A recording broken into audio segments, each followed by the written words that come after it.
ಆಮೇಲೆ ಇನ್ನೊಂದೇನಪ್ಪ ಅಂತಂದರೆ ಲಾಸ್ಟ್ ಮೂಮೆಂಟ್ವರೆಗೂ ಕೆಲವ್ರಿಗೆ ಸ್ವಲ್ಪ ಇದಿತ್ತು. ಬಟ್ ನಾನು ಅರ್ಧ ಅಂದರೆ ಬ್ಯಾಟಿಂಗ್ ಯಾವಾಗ ಅವರು ಫಸ್ಟ್ ಬ್ಯಾಟ್ ತೊಗೊಂಡ್ರು ನಾನು ಅವಾಗೇ ಡಿಸೈಡ್ ಮಾಡಿದೆ. ಅಂದರೆ ತುಂಬ ದಿವಸದಿಂದ ನಮ್ಮ RCBನೇ ಬರೋದು ಅಂತ ನಾನು ಅದರ ಬೆಳಗ್ಗೆನೂ ಕೆಲವೊಂದು ಇದರಲ್ಲಿ ಪ್ರೆಡಿಕ್ಷನ್ ಕೊಟ್ಟಿದ್ದೀನಿ, 2 ಡೇಸ್ ಹಿಂದೆನೂ ಪ್ರೆಡಿಕ್ಷನ್ ಕೊಟ್ಟಿದ್ದೀನಿ.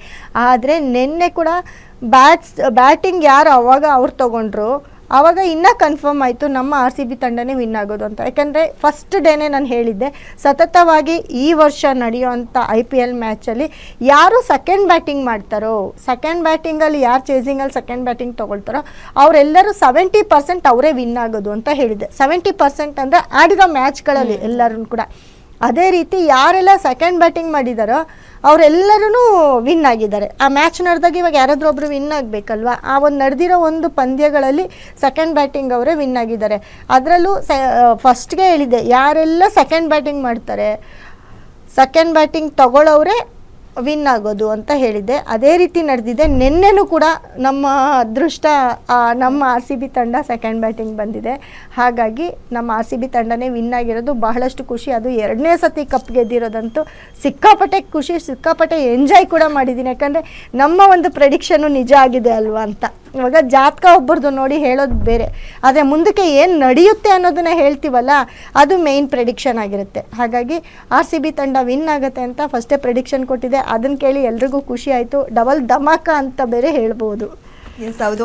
ಮತ್ತೊಂದು ವಿಚಾರ ಅಂದರೆ ಇವಾಗ DK ಶಿ ಅವರು CM ಆಗ್ತಾರೆ ಅಂತ, ಇದಂತೂ ಕಳೆದ ಒಂದು ವರ್ಷದಿಂದ ಆಗ್ತಾರೆ ಆಗಲ್ಲ ಅಂತ ಒಂಥರ ಹಗ್ಗ ಜಗ್ಗಾಟ ತರ ಆಗೋಗಿದೆ. ಬಟ್ ನೀವಿಲ್ಲ, ಆಗ್ತಾರೆ ಅಂತ ನೀವು ಹೇಳಿದ್ರಿ.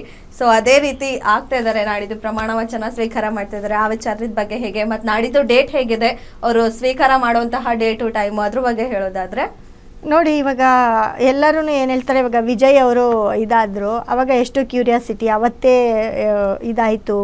ಅದೊಂದು ಒಂಥರ ಎಲ್ರಿಗೂ ಜನಕ್ಕೆ ಕುತೂಹಲಕಾರಿಯಾಗಿತ್ತು.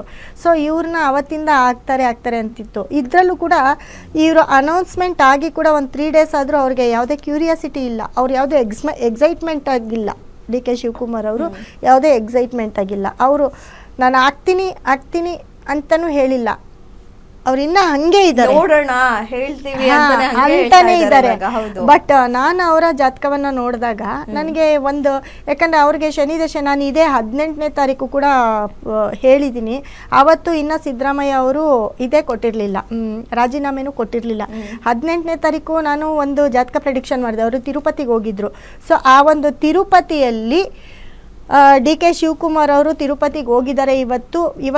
ಇವತ್ತಿನ ಒಂದು ನಕ್ಷತ್ರ ಅವ್ರಿಗೆ ತುಂಬ ಸಂಪತ್ತನ್ನು ತಂದುಕೊಡುವಂಥ ನಕ್ಷತ್ರ ಆಗಿರುತ್ತೆ. ವೃಷಭ ರಾಶಿ. ಗುರು ಬದಲಾವಣೆ ಆಗ್ತಿದ್ದಾನೆ. ಆದರೂ ಗುರು ಬದಲಾವಣೆ ಆಗೋಕ್ಕೆ ಮುಂದೆ, ಯಾಕಂದರೆ ಅವ್ರದ್ದು ವೃಷಭ ರಾಶಿ 2ನೇ ಮನೆಯಲ್ಲೇ ಗುರು ಇದ್ದ. ಈ 2ನೇ ಮನೆಯಲ್ಲಿ ಗುರು ಇರೋದ್ರಿಂದ ಅದರ ವೈಬ್ರೇಷನು ಅವ್ರಿಗೆ ಶನಿ ದಶೆ ನಡೀತಿದೆ 7.5. ಅವರು ಈ ಶನಿ ದಶೆ ನಡೀತಾ ಇರೋದ್ರಿಂದ ಅವರು CM ಆಗ್ತಾರೆ ಅಂತ ಪ್ರೆಡಿಕ್ಷನ್ ಕೊಟ್ಟಿದೆ ಈ ಒಂದು 18ನೇ ತಾರೀಕು.